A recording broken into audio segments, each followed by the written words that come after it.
જય રણછોડ માખણ ચોર। આજે આખું ગુજરાત ભક્તિમાં લીન છે। આખું ગુજરાત આજે જગન્નાથની જે રથયાત્રા છે એને હર્ષોલ્લાસની લાગણી સાથે વધાવી રહ્યું છે।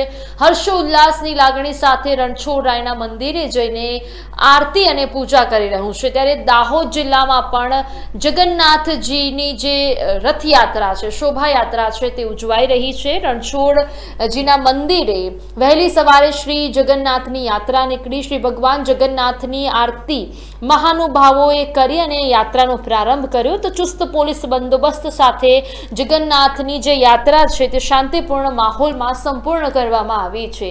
જે પ્રમાણે આપ દ્રશ્યો જોઈ રહ્યા છો એ પ્રમાણે દાહોદમાં 18મી રથયાત્રાનું આયોજન ચુસ્ત પોલીસ બંદોબસ્ત સાથે કરવામાં આવ્યું। સવારથી જ વહેલી સવારથી જ રણછોડરાયના મંદિરમાં લોકો ઉમટી પડ્યા હતા, કારણ કે યાત્રાનું આયોજન કરવામાં આવ્યું હતું અને યાત્રા ચુસ્ત પોલીસ બંદોબસ્ત સાથે યોજાઈ હતી અને શાંતિપૂર્ણ માહોલ સાથે યાત્રા સંપૂર્ણ પણ થઈ છે।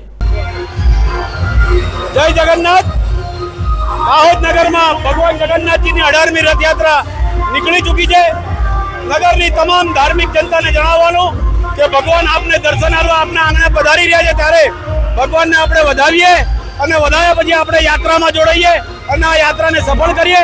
અને એક બીજી વાત, જે પણ જગ્યાએ જે પણ સમાજના સ્વાગત છે, ખાણીપીણીના સ્ટોલ લાગેલા છે, એમને ખાસ વિનંતી કે જ્યાં ખાણીપીણીની વ્યવસ્થા કરી છે ભક્તો માટે, ત્યાં ડસ્ટબિનની બી વ્યવસ્થા કરે અને રોડ પર કચરો ના કરે।